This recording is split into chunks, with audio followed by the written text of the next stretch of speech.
Que le Seigneur vous bénisse tous. Nous avons ce soir encore le privilège de parler sur le sujet combien alléchant.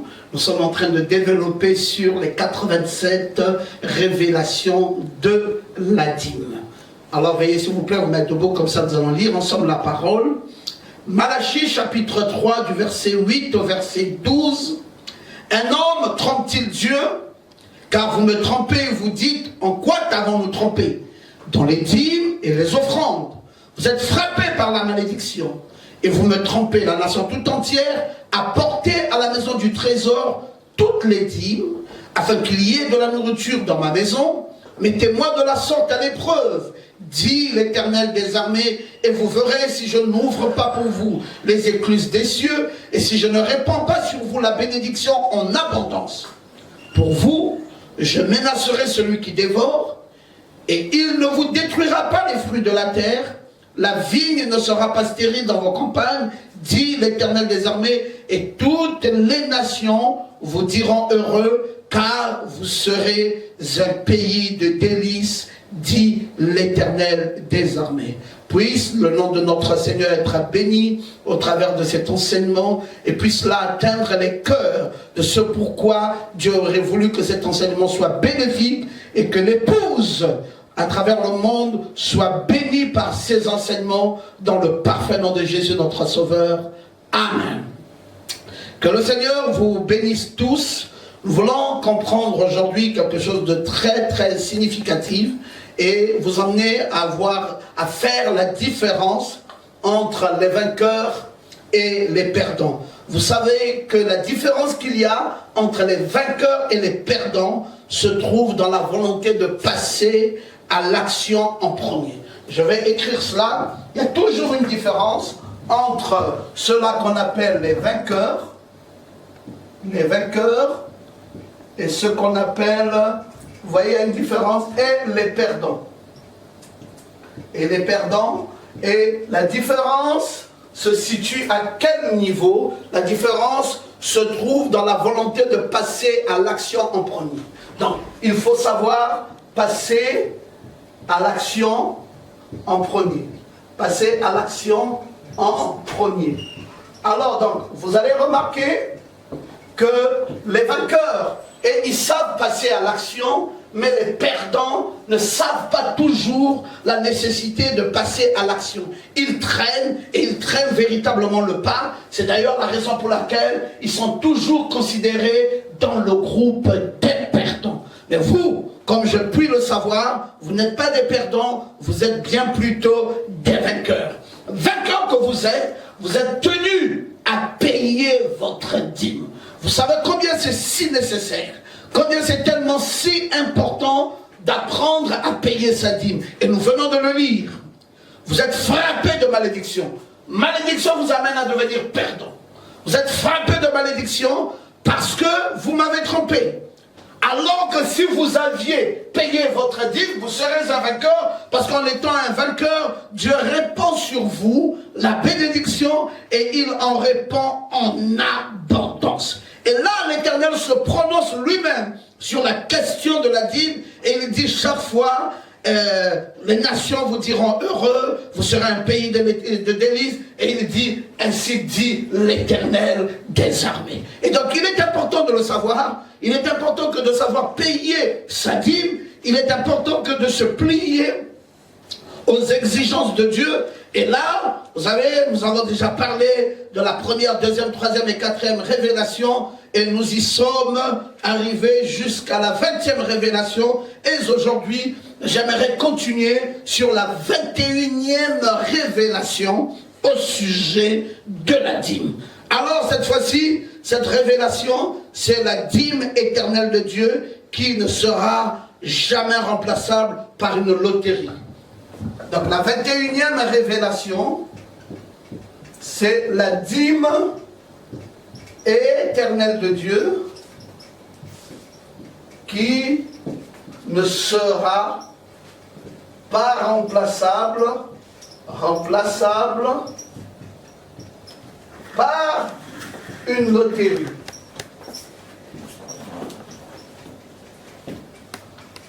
Quelle grâce grâce avons-nous que d'avoir reçu le grand prophète de notre âge, et grâce aux révélations données par Frère Branham, nous pouvons désormais savoir les questions de dîmes et comment les positionner. Et donc, plusieurs révélations sont données, et dans la 21e est celle-ci. Lisons-la dans les esprits séducteurs. Et nous sommes au paragraphe 73. Le prophète de Dieu dit, ils essayent de remplacer la dîme de Dieu. Ils essayent d'adopter quelque chose. Ils essayent de faire quelque chose de différent. Ils vont là-bas faire des parties de loto dans les églises, faire des loteries. Les loteries ne remplaceront jamais la dîme de Dieu.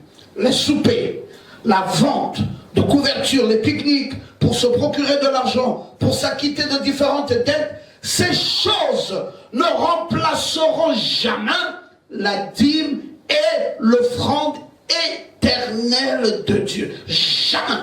Et donc vous voyez, ici il est question d'une dîme éternelle.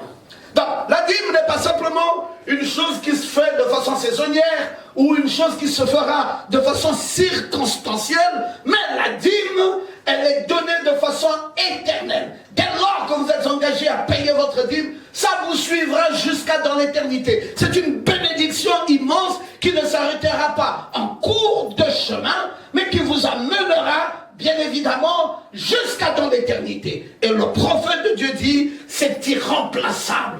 Est-ce qu'on peut faire une loterie et penser que cette loterie peut prendre la place de la dîme, de l'argent réservé à Dieu pour une dîme va participer à une loterie, de l'argent réservé à Dieu va participer à quelque chose de différent? Le prophète de Dieu dit non, c'est pas possible. La dîme éternelle de Dieu ira auprès de l'éternel, notre Dieu, et ça n'ira jamais dans une loterie ou dans quelque chose d'autre. Est-ce que on va dire à travers le paiement de sa dîme que ça peut vous en être perdant? Non. Est-ce qu'on va dire que j'ai encore besoin d'attendre que Dieu me parle? Non, pas du tout. Vous savez, dans le concept même du succès, il est écrit clairement que pour être dans le succès, vous devez, vous voyez, je vais vous le dire comme ceci, pour être dans le succès, vous avez besoin de 90% d'inspiration. Non, je vais dire 90% de transpiration. Permettez que j'efface rapidement. 90% de transpiration. Et vous n'avez que 10% d'inspiration. Et donc vous voyez bien que dans ce principe-là, vous avez 90% de transpiration. Vous voulez payer la dîme. Est-ce que ça va être chose facile? Ça ne sera pas facile. C'est de l'argent que vous avez travaillé. C'est de l'argent pour lequel vous êtes investi. Et maintenant, vous êtes appelé à payer une dîme sur ça. Ça transpire. C'est pas facile. Mais c'est cela, malheureusement ou heureusement pour nous, le chemin de la victoire. C'est parce qu'on aurait transpiré. C'est parce que ça n'aurait pas été facile. Parce qu'on aurait payé de l'argent qui n'est pas facile à donner, bien entendu, parce que c'est de l'argent pour lequel on aurait travaillé. Prendre de cet argent et donner à Dieu n'a toujours jamais été une chose facile. Mais c'est la voie du succès cependant. Si vous voulez aller dans le succès, eh bien, vous avez 90% de transpiration et vous n'avez que 10% d'inspiration. Et donc, vous voyez, la dîme éternelle de Dieu doit être donnée au Dieu éternel et non pas comparer cela ou essayer de remplacer cela par une loterie ou un jeu de loto. Bon, dans la 22e révélation, il est dit là-bas que la dîme et l'offrande aident le pasteur à avoir le nécessaire. Je vais écrire cela, la 22e révélation. La 22e révélation, la dîme aide le pasteur.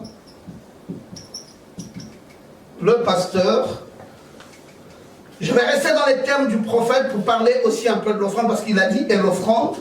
Je vais rester dans ces termes. Aide le pasteur à avoir le nécessaire. Je souligne, ces deux choses-là aident évidemment le pasteur à avoir le nécessaire. Est-ce qu'on peut lire le prophète dans les esprits séducteurs? Et là, cette fois-ci, nous sommes au paragraphe 104. Il dit, votre église tolère ça. Votre prédicateur a peur de dire quoi que ce soit. Il a peur que vous ne payiez plus votre dîme. Oh, voilà la raison. Voilà le problème. Oh, bonté. Comment allez-vous faire pour prêcher à une bande de buses sans les avoir d'abord amenés à se convertir et à se mettre en règle avec Dieu? Elles vont passer tout leur temps à fouiller dans des choses qui sont mortes.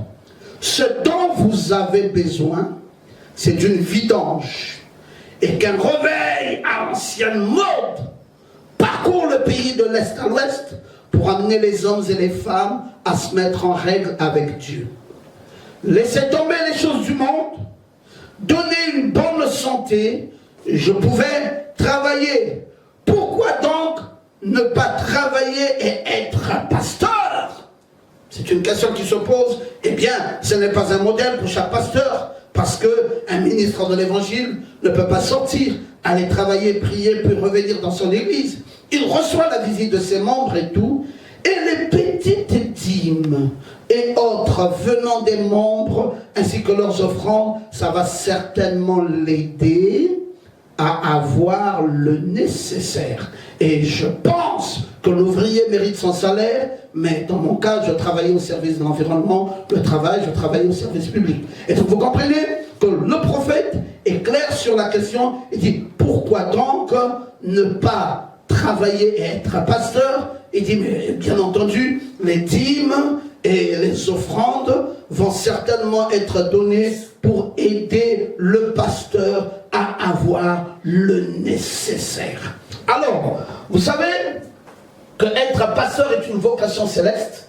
Être pasteur n'est pas une chose assez facile, c'est d'ailleurs pas une chose aisée, parce que celui qui est pasteur, il a la plus grande charge que l'on puisse donner à un être humain sur la terre. Être pasteur, c'est le bœuf de l'attelage, et vous avez le poids, non pas seulement de votre petite congrégation, mais vous avez le poids du monde entier, parce que c'est un appel, c'est un ministère, et le ministère c'est une épouse, et l'épouse c'est plusieurs paroisses à la fois, et dans laquelle vous avez la vocation d'y prendre soin. Et donc, quand vous êtes pasteur, vous avez nécessairement besoin d'avoir de l'argent pour pouvoir exercer votre ministère et l'exercer dans les conditions meilleures.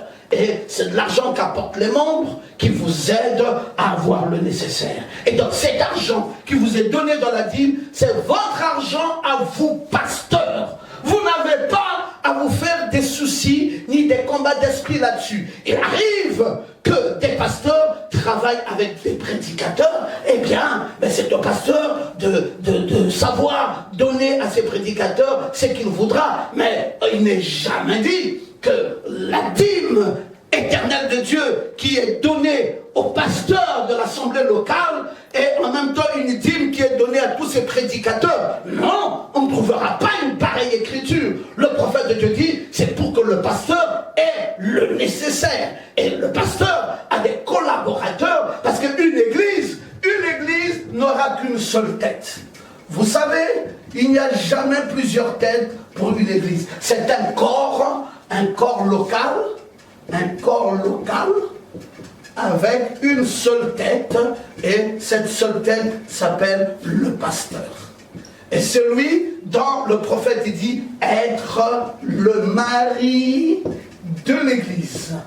C'est lui le mari de l'église. Cette église n'a pas plusieurs maris. Cette église n'a qu'un seul mari, et le seul mari, c'est le pasteur. Et c'est à lui qu'on revient de droit les dîmes qu'apportent les membres dans l'église. Mais il se trouve que, ayant un ministère qui est un ministère international, parce qu'un pasteur ne travaille pas seulement sur le plan local, il doit aller prêcher à d'autres assemblées pour lesquelles son ministère doit exercer. Alors, il a des collaborateurs. collaborateur. Et c'est lui qui traite avec ses collaborateurs et qui voit la mesure dans laquelle il leur apportera de l'aide nécessaire pour que eux aussi, en travaillant comme des ouvriers, aient quelque chose qui leur soit donné. Et la chose qui leur est donnée par le pasteur. Et c'est le pasteur à qui revient de droit toutes les dîmes de cette église locale. Et c'est à lui de trouver le nécessaire qu'il faut pour donner à ses collaborateurs, pour que eux aussi, comme des ouvriers, aient de quoi avoir le nécessaire pour le travail.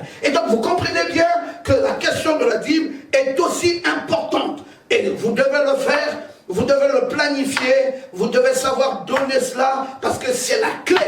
C'est la clé de la réussite. C'est la clé de la bénédiction, c'est la clé qui vous apporte l'ouverture des écluses des cieux. Et donc, vous ne devez pas être un paranoïaque pour ne pas comprendre cela. Vous devez croire que le monde entier a besoin d'un bien-être, et ce bien-être ne viendra que lorsque vous pousserez le monde à payer leur dîme. Parce que si le monde paye sa dîme, eh bien, ce bien-être leur sera pleinement accordé. Ainsi dit l'Éternel des armées. Et il l'a dit, et il n'est plus jamais revenu là-dessus. Et quitte à nous de simplement croire ces choses, quitte à nous de les intégrer dans nos vies. Et il est question ici d'une responsabilité, et d'une responsabilité sérieuse. Alors, qui veut être changé? Ben, c'est celui qui sait être responsable. Qui veut être béni? Ben, c'est encore celui qui sait être responsable. Voici la responsabilité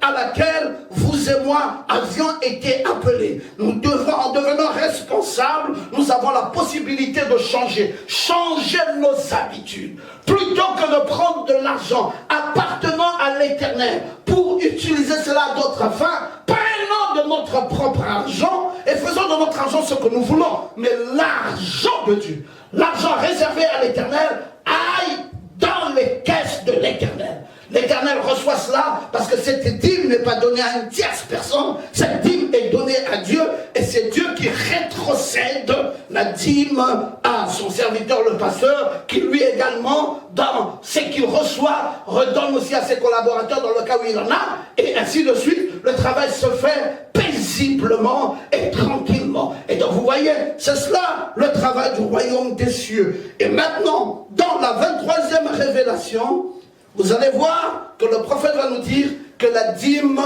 est sortie du poisson. Je vais vous le lire. L'appel d'Abraham, nous sommes au paragraphe 48. Va à la rivière et jette ton hameçon. Le premier poisson que tu attraperas a une pièce de monnaie dans sa bouche. Va, paye la dîme et l'impôt. Il est toujours le même Jésus, n'est-ce pas? Le premier poisson que tu attraperas a une pièce de monnaie dans sa bouche. Prends sa pierre, paye la dîme avec. Et donc vous comprenez que cette fois-ci, c'est la révélation de la dîme sortie du poisson. C'est la 23e révélation. Eh bien, nous avons dit la dîme sortie du poisson. Une chose assez curieuse dans les Saintes Écritures, et c'est une scène qui se passe avec Jésus et Pierre, et il est parfois difficile de comprendre cette scène. Jésus, qui est le créateur de toutes choses, parce qu'il est dit, toute chose a été créée par lui, et rien de ce qui n'a été créé n'a été créé sans lui. C'est lui qui a fait toutes choses, et c'est lui qui savait où il pouvait placer de l'argent. Et cette fois-ci, il va surprendre Pierre en révélant à Pierre qu'il avait pris un poisson comme étant sa banque, et il a fait garder de l'argent dans la banque du poisson, et il va dire à Pierre, mais Pierre, écoute, il n'y a pas trop de difficultés dans la question, vas-y, prends le poisson, ouvre-le, récupère l'argent, mais écoute, ne va pas faire du marché avec, cet argent que tu prends de ce poisson, de ma banque, que tu as sorti de ma banque, vas-y d'abord, paye la dîme avec cela. Vous voyez, Jésus lui-même, Jésus lui-même. Ce n'est pas quelqu'un d'autre, c'est ici, on parle de Jésus, le créateur des cieux et de la terre, le maître de l'univers, le sauveur, celui qui est mort à la croix pour nos péchés et nos iniquités et qui a versé son sang afin que nous ayons la vie. Il s'agit ici du maître de l'univers qui nous pousse et qui pousse son croyant à aller payer la dîme. Peut-être que le croyant dirait, je manque un peu d'argent, je n'en ai pas assez, je ne sais pas comment pouvoir payer la dîme. Il dit, prends-le dans le poisson.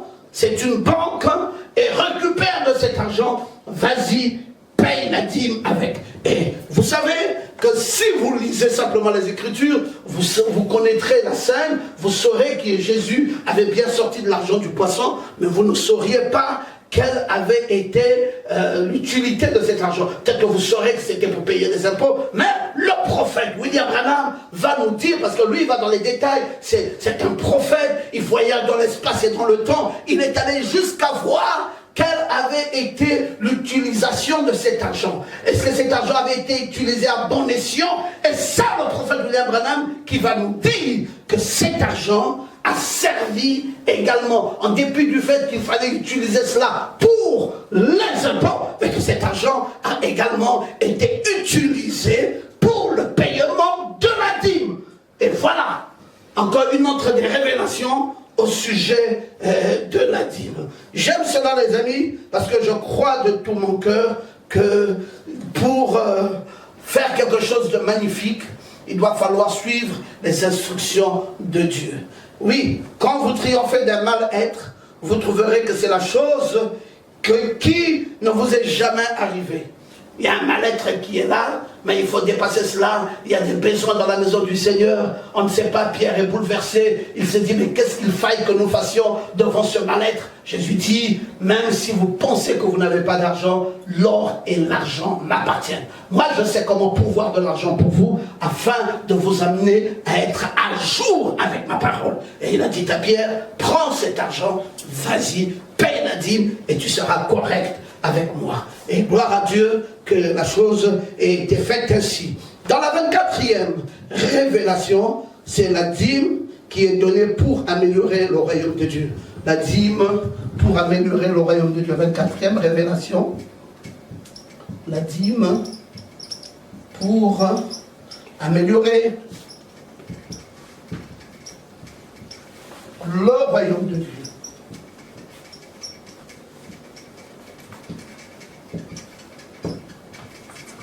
Souligne à nouveau. La dîme est donnée pour améliorer le royaume de Dieu. Et cette fois-ci, nous lisons dans le message intitulé « L'atmosphère spirituelle ou le surnaturel ». Nous sommes au paragraphe 2. Je regardais juste de l'autre côté de la rue, là où vous allez construire une nouvelle église. Oh, quelque chose comme ça. Ils m'ont parlé ce matin à table au petit déjeuner, et c'est merveilleux. Vous voir progresser comme cela. Cela montre simplement que vous soutenez la chose juste. Le serviteur de Dieu fait de son mieux pour offrir le meilleur qu'il peut au peuple de Dieu. Chaque assemblée appréciera un tel pasteur, puisque vous voyez ce que vos finances, vos dîmes, vos offrandes et tout ce que vous êtes, il va droit dans le royaume de Dieu pour améliorer le royaume de Dieu. Et donc vous comprenez que c'est cela la dîme. Si vous, admettons que vous preniez la décision de ne pas payer votre dîme, alors dites-moi par comment, qu'est-ce que vous pensez qui puisse améliorer le royaume de Dieu? Oh oui, pasteur, nous allons prier. Évidemment, la prière va changer la situation. D'accord, j'en concède avec vous que la prière change les situations. Mais est-ce que c'est tout ce que Dieu avait donné comme arme dans la maison du Seigneur? Que la prière? Essayez de rester chez vous, restez en prière à longueur de journée, et quand les enfants auront faim, dites-leur, non mais écoutez, restez calme, taisez-vous, nous continuons la prière, parce que la prière change la situation. Je crois qu'à un moment donné, les gens vous prendraient pour des fous. Vous avez prié, après il faut aller chez le boutiquier, aller chez le boulanger, acheter de quoi manger, apporter la nourriture aux enfants, que les enfants mangent. Oui, nous avons prié, mais nous avons besoin en plus de la prière d'apporter à manger aux enfants qu'ils mangent. Et même vous-même d'ailleurs, vous avez besoin d'un peu de nourriture pour manger et pour pouvoir survivre. Et donc Dieu ne nous a pas amenés à devenir des personnes qui ne réfléchissent pas assez. Nous sommes des personnes qui avons toute notre intelligence. Il veut que nous prions, mais il veut qu'en plus de la prière, nous travaillons. Il veut que nous ayons de l'argent, et l'argent est nécessaire. C'est la raison pour laquelle le roi sage, dans Ecclésiaste 10:19, disait « L'argent répond à tout ». Eh oui, l'argent répond à tout. Il faut de l'argent pour améliorer le royaume de Dieu. Si vous n'avez pas mis de l'argent, le royaume de Dieu ne sera pas amélioré. Nous avons besoin de construire des temples, des édifices. Nous avons besoin de prendre... là maintenant, nous sommes rentrés dans le système Android où la voix de Dieu nous envoie des supports par la voix Android. Dans la nouvelle technologie, nous pouvons recevoir des tablettes Omega.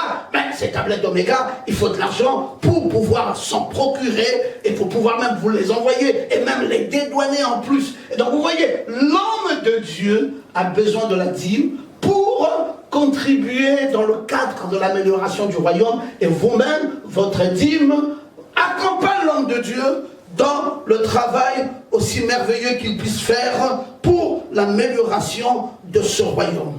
Donc c'est pour cela que lorsque vous sentez l'impulsion de faire quelque chose, agissez tout de suite. N'hésitez pas. Parce que c'est pour le royaume de Dieu que vous allez le faire. Dès lors que vous sentez l'impulsion au-dedans de vous et que vous pensez que je dois faire quelque chose, faites-le. Si c'est une dîme que vous apportez dans la maison du Seigneur, apportez-le. Ne laissez pas le diable vous freiner sur la question. Ne laissez pas le diable vous bloquer sur la question. Parce que c'est de l'argent important pour l'amélioration du royaume de Dieu, nous dit William Branham dans la 24e révélation de la dîme. Il nous dit qu'il faut apporter cette dîme qui va contribuer à l'amélioration du royaume de Dieu. Et donc vous devez le faire. Vous êtes au bon endroit présentement et vous êtes au bon moment maintenant. Soyez conscients que le paiement de la dîme est nécessaire et agissez par conséquence. N'hésitez plus, parce que je l'ai dit, vous êtes au bon moment et au bon endroit. Prenez votre dîme, donnez votre dîme et ça va améliorer le royaume de Dieu. Si vous êtes un partisan de ce royaume, vous ne voudrez voir que ce royaume est très développé. Vous ne voudriez voir que ce royaume est très élevé et vous ne voudriez voir que ce royaume aille de l'avant. Vous n'allez pas, vous, être le participant de celui qui mettra des crocs-jambes sur le royaume de Dieu de manière à ce qu'il ne fonctionne pas normalement. Vous ne serez jamais d'accord d'observer un dysfonctionnement dans le développement de ce royaume. Vous allez pourtant apporter du vôtre pour que ce royaume avance et que ce royaume aille de l'avant. Et donc il est nécessaire que vous compreniez cela. Il est nécessaire que maintenant, si nous étions à la première marche, mais que nous continuons ces marches, maintenant nous y voici à la 24e marche, la révélation sur la dîme pour améliorer le royaume de Dieu. Montons avec toutes ces révélations dont nous avons besoin, parce qu'il s'agit ici de notre royaume, il s'agit ici de notre banque, il s'agit ici de notre pasteur, il s'agit ici de notre éternité, et il s'agira de tout ce qui nous appartient. Et voilà, chers amis, ce dont je pouvais vous partager dans la 24e révélation au sujet de la dîme. Je vais avancer avec vous, nous allons prendre une autre marche, parce qu'il nous faudrait aller d'escalier en escalier. Vous savez qu'il n'est pas nécessaire de monter tout l'escalier, mais il est nécessaire de monter la première marche. Dès que vous avez monté la première marche, alors vous continuerez d'autres marches et vous y arriverez. Donc c'est important pour vous maintenant que de le savoir. Qui ne risque rien, et bien entendu n'a rien, vous devez payer votre dîme, allez-y, faites ce que vous pouvez, si vous ne pouvez pas, mais vous devez, si vous ne devez, vous pouvez. Vous savez, tout ceci, c'est des intelligences qui nous l'ont dit, si vous ne pouvez pas, vous devez, si vous ne devez pas, vous pouvez. Donc, entre devoir et pouvoir, vous devez les associer ensemble et aller de l'avant et faites quelque chose pour ce qui est du royaume. À la 25e révélation, il nous est dit clairement que l'argent de la dîme n'est pas pour les œuvres de bienfaisance. Je vais écrire ça, à 25e révélation, l'argent de la dîme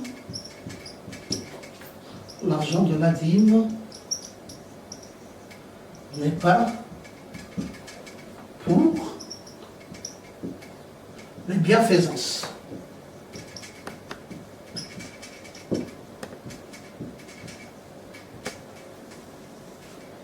L'argent de la dîme n'est pas pour les bienfaisances. Oui, ce n'est pas pour les œuvres de bienfaisance.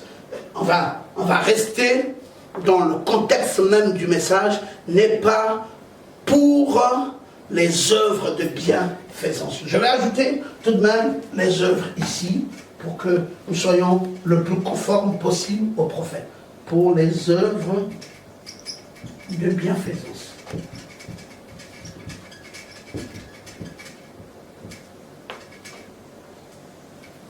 Voilà. Et donc, lisons le prophète très rapidement.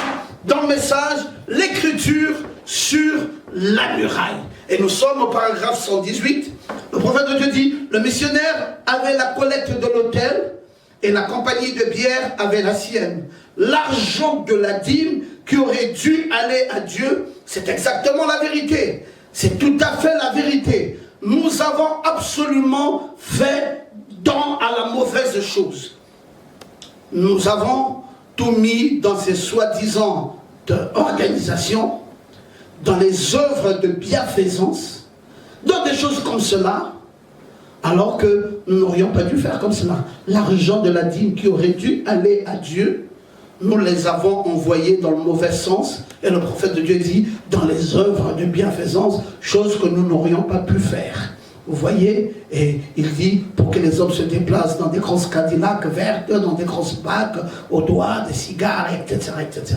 Donc, l'argent de la dîme, ce n'est pas pour les œuvres de bienfaisance. C'est vrai que l'homme aspire à une vie toujours, une vie meilleure. Il veut être dans une très belle voiture, il veut être dans une très belle maison, il veut être dans des conditions hyper élevées. Ben écoutez, vous avez le droit, vous avez tout le droit, personne ne vous en empêchera, mais pas avec l'argent qui est l'argent de la dîme.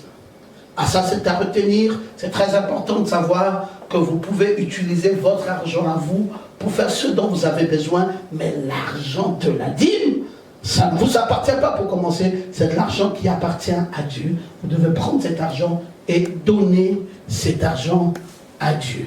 Oui, c'est le but pour lequel Dieu a placé cet argent en vous, c'est pour que vous soyez libres de lui rapporter cet argent en guise de reconnaissance vis-à-vis du Dieu qui vous a créé. C'est lui le Créateur. Si vous n'avez pas un but précis dans la vie, vous serez entraîné dans des voies secondaires. Mais dès lors que votre but pour la vie, c'est Dieu, mais alors, il n'y a rien qui va vous entraîner. Vous ne serez pas entraîné par toutes les voies, vous n'irez pas dans tous les sens, parce que si vous avez un but pour lequel vous vivez, eh bien, vous serez très attentionné au but pour lequel Dieu vous aurait placé sur la terre. Quel est le but pour lequel je suis sur la terre? D'abord, servir Dieu. Je sers Dieu en premier, et puis, au reste, ben écoute, je le sers. Mais je ne peux pas penser que je suis sur la terre ici, d'abord pour moi-même, et ensuite pour Dieu ensuite. Non, non, non, non. Dieu doit prendre la première place. Dieu doit avoir la primauté de mon existence. Dieu doit avoir la primauté de ce que je suis sur la terre. D'abord Dieu, et ensuite moi-même. Et voilà le but pour lequel je suis sur la terre ici. C'est pour cela, le pouvoir que j'ai, ce n'est pas un pouvoir que je pense qui m'a été attribué par quelqu'un d'autre. C'est un pouvoir que Dieu m'a donné pour que je sois moi-même. Donc, que personne n'aille m'influencer en mal pour me prendre de l'argent qui avait été destiné pour la maison de Dieu, ou pour l'homme de Dieu, ou pour l'église, pour que j'aille amener ça dans les œuvres de bienfaisance. Pour rien au monde, je ne voudrais faire une chose pareille, parce que, oh non mais écoute, ton frère n'a pas fait, l'autre aussi ne l'a pas fait, pourquoi toi tu voudrais nécessairement faire comme cela? Écoutez, l'autre n'est pas moi, et moi je ne suis pas l'autre. Chacun de nous est égal à lui-même. Moi j'ai compris pourquoi je suis sur la terre, et j'ai compris quel est le but pour lequel je dois vivre sur la terre, et je n'ai pas besoin de me laisser influencer par le comportement de X ou de Y. Si Y pense que son argent, c'est pour les œuvres de bienfaisance, ben, en tout cas, il est responsable de ce qu'il fait avec l'argent qu'il reçoit. Mais moi, je pense que dans ce que je reçois, il y a une partie d'argent de Dieu là-dedans, et je n'ai pas le droit d'en faire, ou de blaguer avec, ou de faire de cela ce que moi je veux. Très bien. Je vais donc avancer avec vous sur la 26e révélation, l'argent de la dîme. Abraham paya la dîme à Melchisédek. La 26e révélation. Je vais devoir effacer cela très rapidement. Et puis, nous allons partir rapidement sur la 26e révélation. Abraham paya la dîme à Melchisédek. Très rapidement, ne vous en faites pas, nous y voici déjà. Nous y voici. Abraham paya la dîme à Melchisédek. C'est la 26e révélation. Abraham paya la dîme à Melchisédek.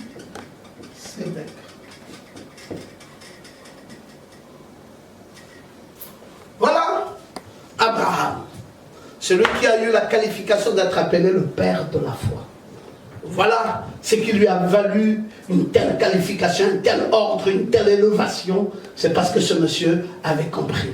Alors qu'il sortait de la guerre des rois et qu'il avait battu ces rois-là à Kedorlaomer, quand il les a battus à Kedorlaomer, il est sorti de là et de suite il a rencontré Melchisédek qui n'a ni commencement de jour ni fin de jour, qui n'a ni père ni mère. Et Abraham, voyant la grandeur de la divinité qui était en face de lui, a pris la dîme de tout ce qu'il possédait. Pas simplement une dîme de quelque chose, mais la dîme de tout ce qu'il possédait. Il les a pris et il les a donnés à son Dieu. Et son Dieu qui l'avait aussi en retour donné du pain et du vin. Et Abraham lui avait payé la dîme de tout. Lisons, frère Branham, sur cela. Un prophète qui rougit. Nous sommes au paragraphe 6. Auparavant, Dieu s'était une fois représenté dans sa plénitude dans le livre de la Genèse, selon l'ordre de Melchisédek, qui n'avait ni père, ni mère, ni commencement de jour, ni fin d'année, ni fin de vie. Il était sacrificateur, roi de Salem, sacrificateur du Dieu très haut, qui n'avait ni commencement, ni fin. Il n'était rien d'autre que la préfiguration du Seigneur Jésus-Christ. Il préfigurait la venue du Seigneur Jésus. Ce même Melchisédek rencontra Abraham dans les plaines avant la destruction de Sodome et Gomorrhe. Il le rencontra après Sodome et Gomorrhe. Et quand Abraham lui paya la dîme de tout le butin qu'il avait pris chez les rois, toutes ces choses sont d'Abraham. 4 générations avant qu'il ne vint sur terre, il paya la dîme à Melchisédek, et béni soit le nom de l'Éternel. Très bien. Pendant que nous continuons maintenant un peu plus loin, nous allons terminer. Abraham paya la dîme à Melchisédek. J'aime bien cette illustration parce qu'on prend Abraham ici de façon singulière, comme un personnage, comme un homme qui lui-même s'est déterminé et allé payer sa dîme. On n'a pas vu Abraham et Sarah payèrent leur dîme, ou Abraham, accompagné de son fils Isaac, payèrent leur dîme. Abraham, de façon singulière et de façon personnelle, alla vers son Dieu, de façon unique et personnelle, et paya à son Dieu la dîme dont il avait estimé que son Dieu avait le plus besoin. Et moi, je trouve que c'est important de souligner ça. C'est important de le savoir, parce qu'à un moment donné, vous devez comprendre que si vous voulez aller un peu plus loin, vous devez rester vous-même. Vous devez rester le principal acteur de votre propre vie. Et la principale qualité des vainqueurs, c'est aussi de savoir se définir soi-même. Un vainqueur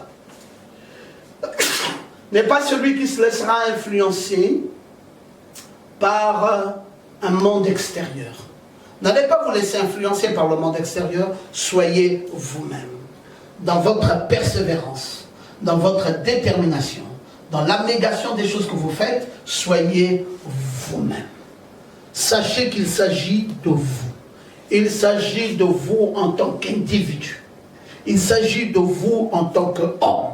Il s'agit de vous qui avez la révélation des bonnes choses à accomplir. Et qui, une fois, avez la révélation de ces choses, et les accomplissez également. Oui, parce que si vous continuez à faire ce que vous avez toujours fait, vous obtiendrez toujours ce que vous avez toujours obtenu. Et si vous savez qu'en payant la dîme, ça vous rehausse, ben, quand vous continuerez à payer cette dîme, vous continuerez à être rehaussé. Et si vous savez qu'en payant la dîme, ou en refusant de payer la dîme, allais-je dire, ça vous descend, ben chaque fois que vous vous entêterez à ne pas payer la dîme, vous descendrez. Et donc, c'est à vous de faire un choix. Le choix, il est clair. Soit je paye la dîme pour être rehaussé. Oui, comme cela, je ne serai pas simplement Abraham. Je ne serai pas simplement Abraham, qui veut dire Abraham, qui veut dire Père élevé. Père élevé. Mais je serai Abraham. Je serai Abraham, qui veut dire Père des nations. Père des nations. D'une multitude des nations. Et donc vous voyez, et là c'est différent.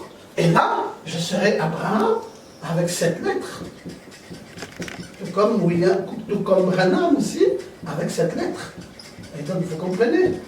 J'aime bien cette belle petite comparaison d'Abraham et de Branham, parce que ensemble nous avons cette lettre et cette lettre. Et donc vous comprenez, et nous avons le HAM, qui est la contraction d'Élohim, qui est la contraction d'Élohim, El, Ela, Elo, Elohim. Et puis nous avons le bras, qui est la sémence. Et il nous reste ici un N, et ici aussi c'est la même chose. Hein. Nous avons le HAM, et nous avons le bras ici. Et là, il nous reste un A. Il nous reste un A et un N. Comme j'aime le dire, ce n'est pas la même consonance dans la langue anglaise, mais dans la langue française, ça sent très bien, parce que nous pouvons facilement retrouver Ancien et Nouveau Testament. Mais c'est bien, vous voyez, c'est juste des petites choses comme cela qui nous amènent à comprendre le rapprochement de Dieu dans certaines révélations et dans certaines dimensions de la parole. Et donc, Abraham avait 7 lettres, à même titre que Branham en a eu 7. Et c'est la sémence d'Élohim, parce que Bra est une sémence, la sémence d'Élohim dans l'homme de Branham, comme la sémence d'Élohim dans l'homme d'Abraham. Et Abraham s'est élevé, il est parti d'une dimension de père élevé, et il est devenu maintenant un père des multitudes de nations. Et vous voyez, pourquoi cette élévation, pourquoi cette bénédiction, pourquoi ces rehaussements? Ben c'est justement quand il a eu la révélation de savoir payer sa dîme. Et quand vous ne savez pas payer votre dîme, plutôt que d'être rehaussé, vous êtes rabaissé et rabaissé au plus bas des niveaux. Parce que c'est une malédiction. Si vous n'avez pas payé la dîme, eh bien, c'est une malédiction. Et là, vous êtes rabaissé au plus bas des niveaux. Donc, ne continuez pas à faire toujours ce qui vous rabaisse. Si vous sentez que vous faites quelque chose qui ne vous élève pas, changez tout au moins la façon de faire. Plutôt que de continuer à faire quelque chose qui vous abaisse, changez de méthode, changez de manière, changez la façon de faire. Optez plutôt pour quelque chose qui va vous rehausser et non que de rester sur quelque chose qui vous rabaisse. Parce que vous savez que le progrès, j'allais le dire autrement, le progrès et le risque sont indissociables. J'ai dit quoi? J'ai dit le progrès et le risque sont indissociables. Indissociables. Dissociables. Prenez-en le risque et vous verrez, si moi Dieu, je n'ouvre pas les écluses des cieux et si je ne répands pas la bénédiction de l'abondance, vous avez tout le luxe de me traiter de tous les noms que vous voudrez si vous ne m'avez pas vu accomplir une si grande merveille dans votre vie. Moi je le ferai, moi l'Éternel je le ferai. Prenez le risque, payez votre dîme et voyez si je n'ouvre pas pour vous les écluses des cieux et si je ne répands pas sur vous la bénédiction en abondance. C'était cela, la révélation d'Abraham qui paya la dîme à Melchisédek. Ok, je ne vais plus rester longtemps là-dessus, je vais aller très rapidement à la 27e révélation, une petite boîte là derrière l'église pour les dîmes. 27e révélation, une petite boîte derrière pour les dîmes. Une autre révélation qui nous est donnée là, toujours par le grand prophète. Ah là là, combien nous apprécions d'avoir reçu un prophète dans ces temps de la fin. Si nous n'avions pas reçu de prophète, nous serions les gens les plus malheureux, vous voyez, parce que tel que nous l'enseignons maintenant, les dénominations ne peuvent pas l'enseigner comme cela, parce qu'ils n'ont pas reçu de prophète. Et nous avons, nous autres, reçu la grâce d'avoir reçu un prophète, et grâce à ce prophète, nous avons toutes les révélations nécessaires au sujet du paiement de la dîme. Voyons un peu ce que Frère Branham dit dans le message Jéhovah Jireh. Et nous sommes ici au paragraphe 4. Je me rappelle qu'un soir, vous savez comment les gens sont pauvres quand vous ne pouvez même pas nouer les deux bouts. Cela vous est parfois arrivé, j'en suis sûr. Je me demandais comment j'allais nouer les deux bouts. J'ai dit à ma femme, j'ai dit, chérie, je vais prélever une offrande ce soir à l'église. Eh bien, ce n'est pas parce qu'il ne donnerait pas cela. Mon église, c'était presque cette église. C'était comme cet auditoire ici ce soir, mon église. Il m'aime, mais seulement je travaillais. Oh, j'avais assez juste pour m'en tirer et je n'en avais pas besoin. Alors elle dit, eh bien, je vais t'observer le faire. Eh bien, nous n'avions même pas un plateau d'offrande dans l'église, pas un seul, rien. Nous avions une petite boîte là derrière où on mettait les dîmes. Voilà notre révélation. Une église est bien construite. Pam, pam, pam, pam, pam. Le tabernacle est là. Pam, pam. L'estrade est là. Pam, pam, pam, pam. Une chaire est là. Pam. C'est une entrée par là-bas. Et le prophète de Dieu dit, attention, on a mis les chaises, on a mis les chaises, on a mis les chaises, on a mis les chaises, on a mis les chaises, on a mis les chaises, on a mis les chaises. Et il y a un couloir par le milieu. Il dit, votre église est très belle, mais il vous manque quelque chose. Il dit, une petite boîte là derrière pour entrer les dîmes. Il dit, mettez cette boîte pour que les dîmes y soient. Bon, imaginez-vous donc. Est-ce que Dieu ne pouvait pas faire simplement que les choses soient comme elles sont et omettre cette affaire des dîmes? Pourquoi est-ce que c'est aussi nécessaire que malgré le fait que l'église soit construite telle qu'elle est construite là, qu'il y ait à nouveau une petite boîte là derrière pour les dîmes? Mais c'est parce que Dieu estime que sa maison ne fonctionnera jamais bien aussi longtemps qu'il n'y aura pas ces dîmes qui rentreront. Et donc c'est à toi, mon cher, de comprendre. Soit tu ne veux plus que les églises existent, tu fais partie, tu fais disparaître les dîmes, soit tu penses que l'église doit toujours être là, alors qu'on mette la place de la dîme à l'intérieur. C'est le prophète qui l'a dit, je vous l'ai lu, je vous ai lu cela, nous avions une petite boîte là derrière où on mettait les dîmes. Et donc, vous comprenez bien, moi je pense que vous comprenez assez bien la nécessité de toutes ces choses. Et ce n'est pas simplement pour que nous puissions visualiser cette petite boîte, je ne pense pas, mais je pense que cette visualisation hyédétique est importante, pas simplement pour la forme, mais elle est importante pour le fond, parce que cette petite boîte qui est placée là par derrière nous révélera à tout instant que nous avons besoin d'apporter quelque chose. Ce n'est pas quelque chose qui est là pour la coloration des yeux. Non, c'est là parce que ça nous rappelle que Dieu exige d'apporter dans sa maison des dîmes. Donc, j'aime cela, mes amis, j'aime qu'on comprenne les choses assez clairement, j'aime qu'on comprenne qu'est-ce que Dieu nous demande, qu'est-ce qu'il veut que nous fassions, qu'est-ce qui est important pour nous de faire, dès lors que nous lui appartenons, dès lors que nous sommes ses enfants. Eh bien, je veux donc avancer encore. Je vais avancer encore sur la 28e révélation. Et cette fois-ci, c'est frère Gobel, qui n'a jamais manqué depuis 7 ans à payer sa dîme. Frère Gobel.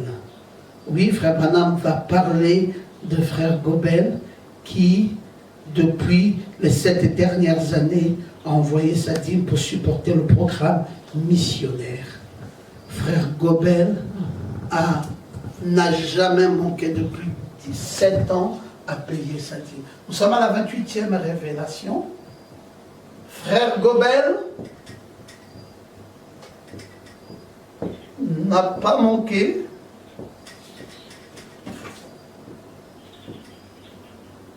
à payer sa dîme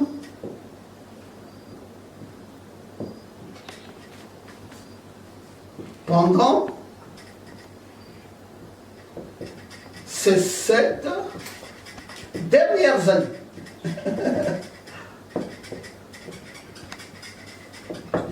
Très bien, je vais souligner encore comme d'habitude. Voilà, c'est parfait.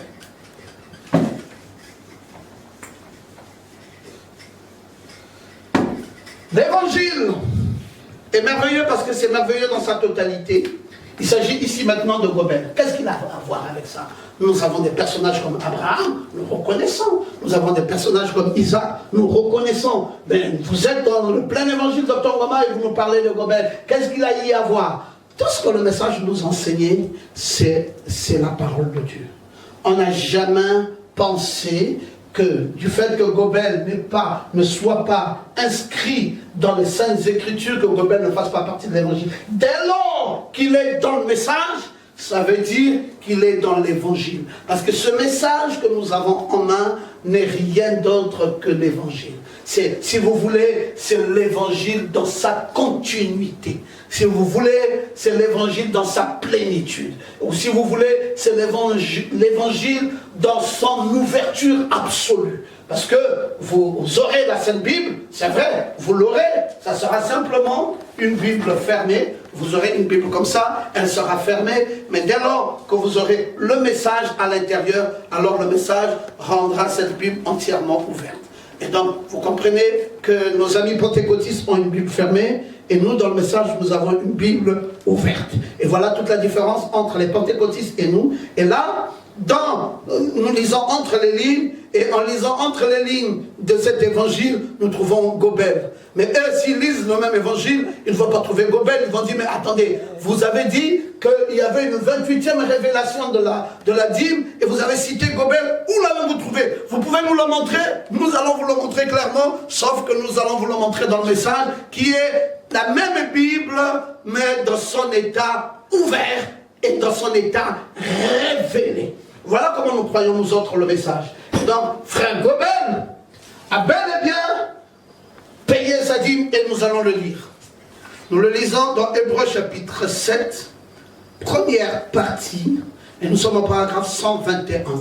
Abraham avait la promesse, cet homme béni, Abraham qui avait la promesse. Qui était-il? Les fils de Lévi payaient les dîmes à leurs frères, ou plutôt ce sont leurs frères qui leur payaient les dîmes à eux. Bon, je suis allé en Colombie-Britannique, au nord, parmi les Indiens, j'ai tenu une petite série de réunions. Je descendais avec frère Ramson, qui est ici. Il est ici maintenant. Nous traversions Calgary, nous étions dans Edmonton plutôt, et pendant que nous étions à Edmonton, là, une soirée dans la Réunion, je revenais de la chasse, après que nous avions tenu une série de réunions. Je m'étais arrêté là, son mari m'a rencontré là, un petit homme, un homme très noble. Il a dit, je portais juste un petit manteau léger, parce que c'était au début de l'automne, il faisait encore chaud là-bas, il faisait très froid au Canada, il voulait me donner ce par-dessus. Cet homme n'avait jamais manqué pendant les 7 dernières années à envoyer la dîme pour supporter le programme missionnaire que je soutiens. Jamais. C'était un homme royal, loyal, un homme de bien. Il se tenait là ce soir-là, il voulait enlever son manteau pour me le donner. J'ai dit, non frère Gobel, qu'il bénisse votre cœur. Eh bien c'était frère Gobel qui n'a jamais manqué de payer sa dîme pendant ces 7 dernières années. Frère Branham nous l'a dit. Frère Gobel n'a jamais manqué. Comment voudriez-vous payer une dîme aujourd'hui et après ne plus la payer demain, le mois prochain vous la payerez, après vous direz non j'ai eu quelques ennuis, j'ai eu quelques problèmes, j'ai d'abord prêté l'argent de Dieu, ne vous en faites pas pasteur, je reviendrai vers vous plus tard. Est-ce que c'est le problème du pasteur? De dire au pasteur je reviendrai plus tard, je me racheterai pasteur, ne vous en faites pas, ne me regardez pas mal, c'est pas le problème du pasteur. Pourquoi vous voulez confondre le problème problème n'est pas au niveau du pasteur. Le problème est au niveau de votre Dieu. Vous avez pris des engagements d'être un membre d'église, et en étant membre d'église, vous avez pris l'engagement de payer vos dîmes. Vous savez bien qui est membre d'église. C'est celui qui soutient l'église par sa présence, qui soutient l'église par ses prières, et enfin qui soutient par ses dîmes et ses offrandes. Voilà celui qui est membre d'une église.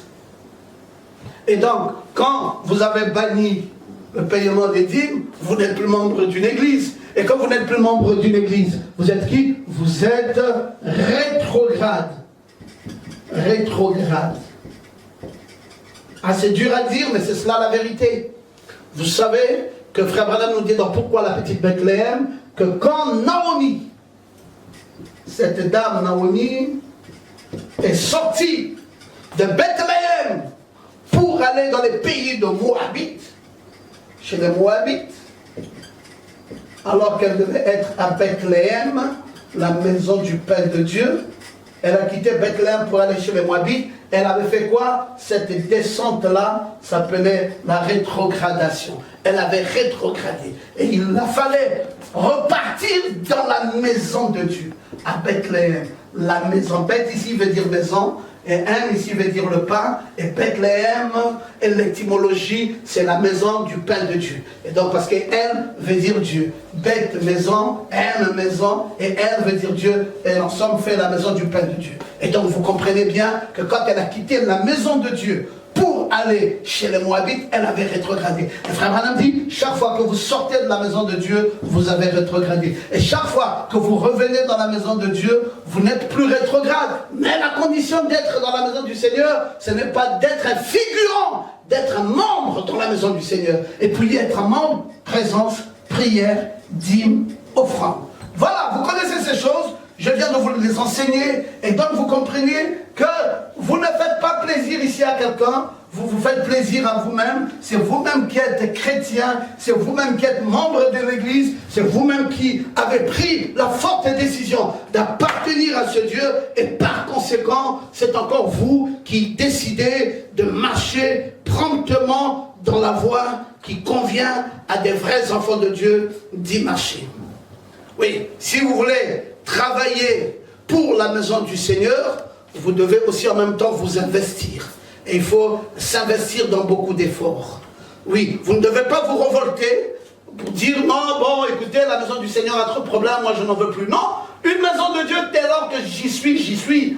Et si je dois supporter la cause, je supporte la cause. Même quand il y a des problèmes qui surgissent dans la maison de Dieu, je reste dans la maison du Père. Et je continue, parce que le prophète de Dieu dit, si le moindre petit problème t'amène à sortir, ça veut simplement montrer par là que ton expérience est fausse. Si ton expérience est vraie, tu y resteras, tu supporteras la cause, dans les soucis, dans les difficultés, dans les problèmes, dans les ennuis, tu seras là. Parce qu'il s'agit de la maison du Seigneur.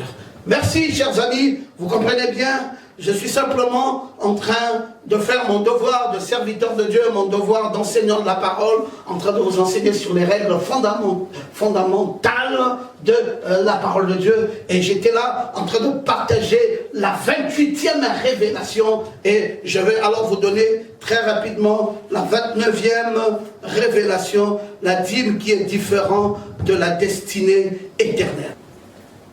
Très bien. Est-ce qu'on peut lire la parole? On va lire le prophète dans questions et réponses sur les Hébreux. Et cette fois-ci, nous sommes au paragraphe 865.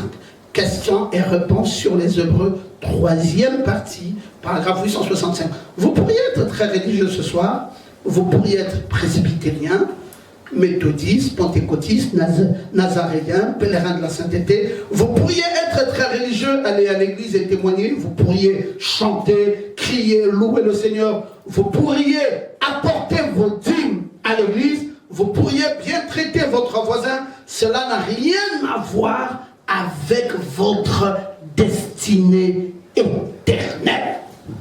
Vous pourriez faire tout ce qu'il y a de mieux, tout ce qu'il y a de bien. Mais écoutez, vous pourriez apporter même votre dîme, mais ça n'a rien à voir avec la destinée éternelle. Donc, il est important de souligner cela. Vous avez ici 2 maîtres mots, qui est la dîme, qui est la différence, ou 3 maîtres mots, et qui est la destinée éternelle. À ne pas confondre. La dîme, le paiement de la dîme, et la destinée éternelle. C'est bien différent. C'est très bien différent. J'ai payé ma dîme parce que je devais être en conformité avec les lois de Dieu. Mais ce n'est pas parce que j'ai été conforme aux lois de Dieu que ça veut forcément dire que Dieu m'a destiné pour l'éternité.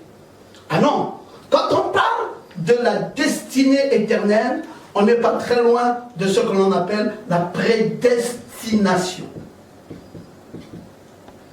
Et quand on parle de la destinée éternelle, ma destinée éternelle est en fonction de la catégorie de ma prédestination. J'ai été prédestiné dans cette destinée éternelle. Dans quel type de catégorie? Je suis un vierge sage.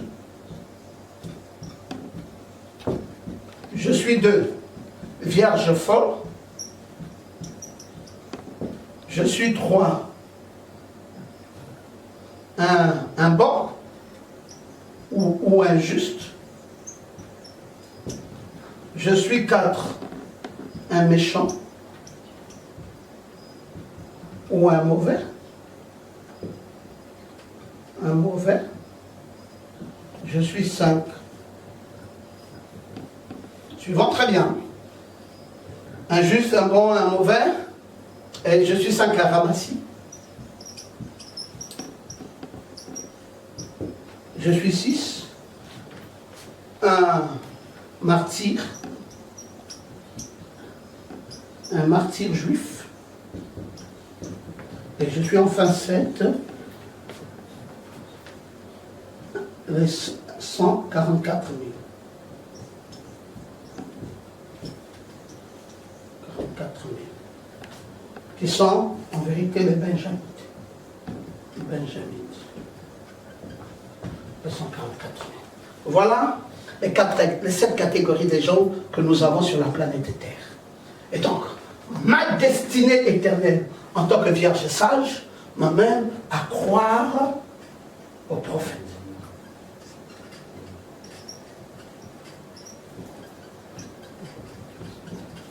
Quel prophète?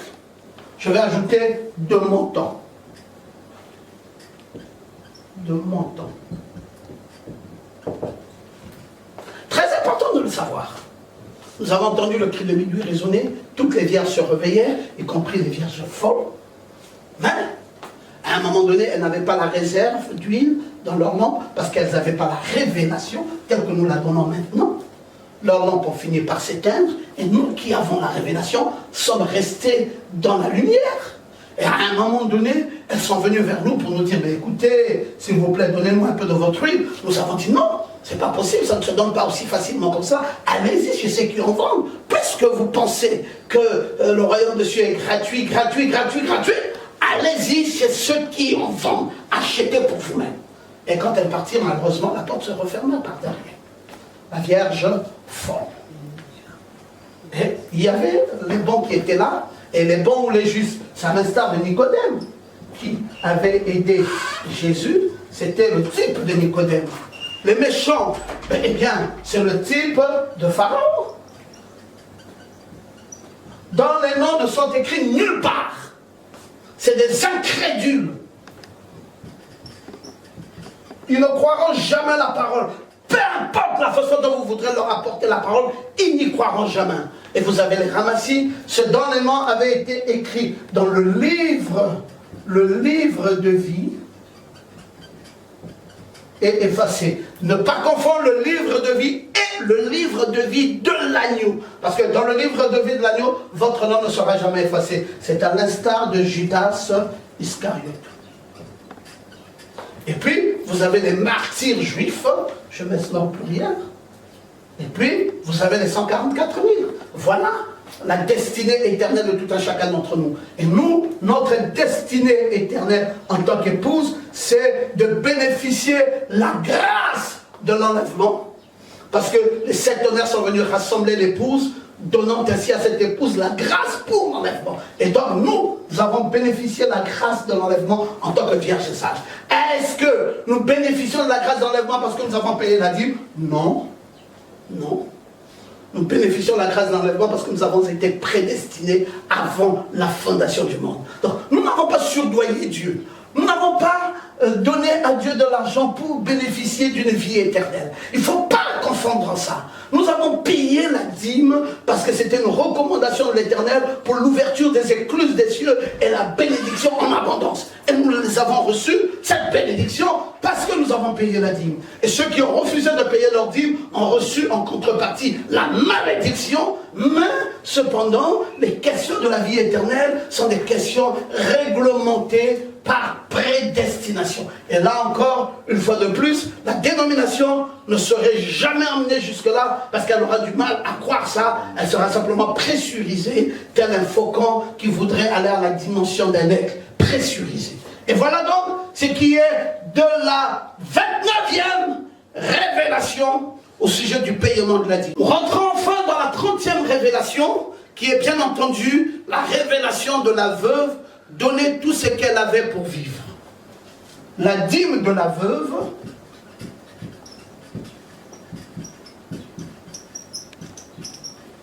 qui a donné, qui a donné tout ce qu'elle avait pour vivre.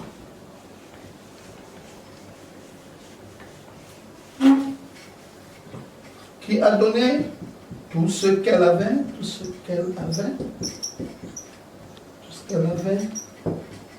pour vivre.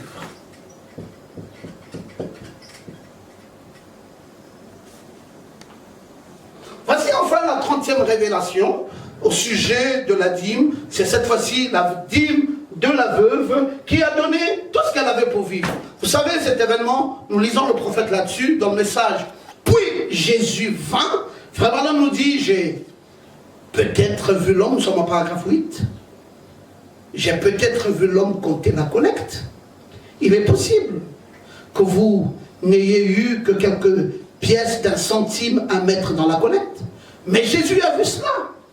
Il se pourrait que vous dites, eh bien, je n'ai pas vraiment grand-chose pour lui. Mais quoi que ce soit que vous ayez fait, il l'a vu. La femme qui a mis juste quelques pièces de 1 centime dans la collecte, Jésus a dit qu'elle avait donné plus que les riches. Parce que pour sa dîme, elle avait donné tout ce qu'il lui fallait pour vivre. Peu importe combien notre service devrait être petit, bref et court, à cause des conditions atmosphériques ou circonstancielles, Jésus verra notre sincérité. Et je suis sûr qu'il répondra. J'ai ajouté une autre citation à celle que je viens de lire précédemment. Sentinelle connaît-il de la nuit? Cette fois-ci, c'est au paragraphe 206.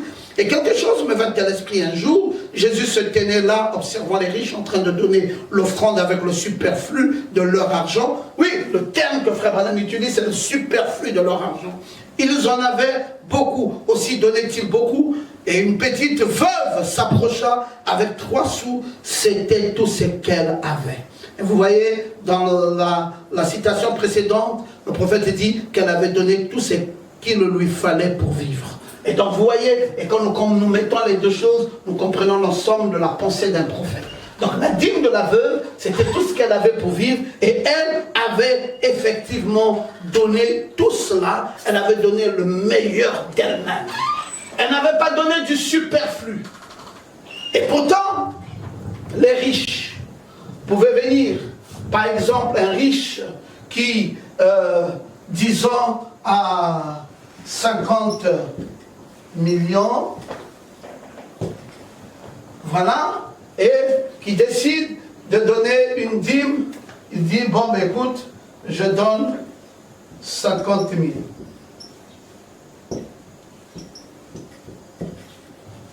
Et puis, finalement, l'autre dit, non, mais moi, la veuve dit, moi, je n'ai que 10 000 sur moi. Je donne 10 000. C'est tout ce que j'avais et j'ai tout donné. Jésus a regardé les poches qui avaient 50 millions et il a regardé la poche ou le petit sac de la veuve qui n'avait que 10 000. Et il a regardé dans la collecte, les 50 millions n'étaient que 50 000 et les 10 000 n'étaient que 10 000. Apparemment, a priori, les riches ici serions ceux qui auraient plus donné. Parce que 50 000 est bien supérieur à 10 000 francs. Mais pour Jésus, ce n'était pas correct. C'était simplement du superflu. Parce que s'il fallait donner la dîme de 50 millions, vous voyez, vous prenez le dixième de cela, vous divisez par 10 et vous comptez ce que ça devait faire. Ça devait faire combien? Ça devait faire, suivons très bien, ici 1, 2, 3, 1, 2, 3. Ça devait faire 5 millions qui auraient servi et non 50 000. Donc il fallait encore ajouter 3 autres zéros, et plutôt 2 autres zéros pour que ça fasse 5 millions. Mais écoutez, ils ont donné du superflu. Et ayant donc donné du superflu, Jésus n'a pas apprécié cela. Et il a vu que la dame ici, qui n'avait que 10 000, a donné tous les 10 000. Et Jésus a apprécié cette veuve. Et il a trouvé qu'elle avait véritablement bien donné. Parce qu'elle a donné tout ce qu'elle avait, tout ce qu'elle possédait pour vivre. Alors que ces riches n'ont fait que donner du superflu. C'est pour cela, mes amis, qu'est-ce que ça peut nous donner comme leçon dans cette 30e révélation de la dîme? C'est qu'il faut savoir donner tout ce que vous avez, mais surtout le faire avec l'amour et le faire avec le cœur. Nous pouvons choisir l'amour de la même manière que nous choisissons la colère, de la même manière que nous choisissons la fausseté, de la même manière que nous choisissons le superflu. Au lieu de donner avec amour, de donner avec le cœur, de donner avec l'obéissance, de donner avec l'enthousiasme, de donner avec le désir de développer le royaume, il venait juste pour donner du superflu, pour dire, bon écoutez, si ce monsieur veut une petite dîme, prenons-lui, donnons-lui de l'argent qui n'a pas trop de valeur à nos yeux et qui ne nous tient pas trop à cœur. Et c'est ce qu'ils ont fait ici. Ils ont donné des choses qui ne leur tenaient pas du tout à cœur. Ne faites pas cela. Parce que ce n'est pas de cela dont il est question. Il est question ici de donner ce qui vous touche, ce qui tient votre vie, ce qui tient votre être, ce que vous avez pour vivre avec. C'est pour cela que j'ai toujours cru que l'amour est la force de guérison la plus puissante qui soit. Quand vous aimez, alors ça se démontrera aussi par vos œuvres. Si vous voulez savoir ce qu'un homme pense de vous, regardez ses actes, parce que ces actes sont l'expression exacte de ce dont la personne pense de vous. Et cette veuve pensait que Jésus valait bien mieux que tout, et qu'il valait même sa vie entière. Et il a pris elle a pris ce qu'elle possédait, et lui a donné cela, mais avec amour. Et Jésus l'a aimé. Jésus l'a aimé. Et nous sommes là, mes amis, pour penser désormais à faire ce que nous pouvons avec le cœur. Quand on parle du cœur, on ne confond pas avec cette église laodicéenne qui a mis Jésus à l'extérieur. Parce que rappelez-vous que Jésus a été mis hors des portes de l'église de Laodicée. Et la dénomination pense qu'on l'avait sorti du cœur. Non, on l'a sorti de l'église. Et Jésus est en train de frapper parce qu'il est hors de l'église. Et ça, c'est la conception de l'âge de Laodicée, cet âge des poissons croisés. Mais nous, ici, dans cet âge du verseau, parce que c'est l'âge dans lequel nous vivons, nous sommes dans l'âge du verseur d'eau. Et dans cet âge du verseur d'eau, qui est l'âge du verseau, l'âge du changement, nous n'avons pas un Dieu extérieur de notre église. Nous avons un Dieu à l'intérieur de nos cœurs. Et c'est cela, la veuve. Un Dieu à l'intérieur d'elle. Pas un Dieu à l'extérieur. Pas le faux semblant. Pas simplement faire pour que les gens voient que oui, j'ai quand même fait aussi un geste de dîme. Vous voyez ça que je venais de donner tout à l'heure. Et puis vous-même, vous avez été témoin. Vous avez vu comment j'ai donné ma dîme. Non, c'est pas une affaire que ça soit vu des gens. Mais c'est une affaire qui vient du cœur. Que Dieu voie. Comme il avait vu ici. Que Dieu voie. Et Dieu ne verra que ce qui émane de votre cœur. Que Dieu voie, et quand il aura vu ce qui vient de mon cœur, parce que ce qui vient de mon cœur dans l'âge du verseau, quand l'ange puissant descend et qu'il est enveloppé du nuée, et qu'il a posé un pied droit sous la mer, un pied gauche sous la terre, et qu'il a crié d'une voix forte, comme a rugi un lion, Nous sommes dans l'âge de l'homme intérieur. Où va cet ange puissant? Et à la fin, il enveloppe, il rentre entièrement dans William Branham, et William Branham quitte l'ouest pour l'est, et quand il est à l'est, désormais il dit, voici Dieu caché et révélé dans la simplicité. Il était caché où? Il était voilé dans l'homme. Et maintenant, il devait se dévoiler aux hommes. Et donc, vous voyez, voilé dans un homme et dévoilé dans les hommes. C'est cela, le Dieu dans l'âge du Verseau. C'est un Dieu qui enveloppe un être humain, qui habite son cœur et qui l'amène à travailler avec beaucoup d'amour, avec beaucoup de sérieux. Oui, et cette personne est consciente que c'est moi qui dois le faire.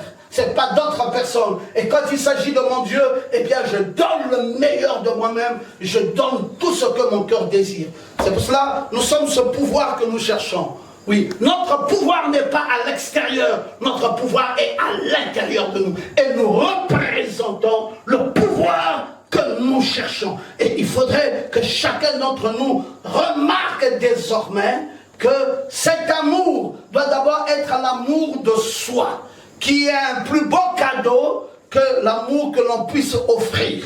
Cette veuve a pensé à elle-même, je suis devant Dieu, je dois apporter à Dieu. Mais si Dieu me voit tout apporter, il prendra aussi tout de lui et me donnera. Voilà l'amour de soi. C'est quand tu as pensé que ce que je fais, Dieu le voit et Dieu me le restitue. Alors Dieu voudra-t-il me restituer quoi? Qu'est-ce que je lui ai d'abord fait pour qu'il me restitue ce qu'il voudra me restituer? Mais tant que je lui aurai tout donné, mais ce Dieu me restituera tout. Et quand il m'aura restitué tout, quel bonheur, quel plaisir.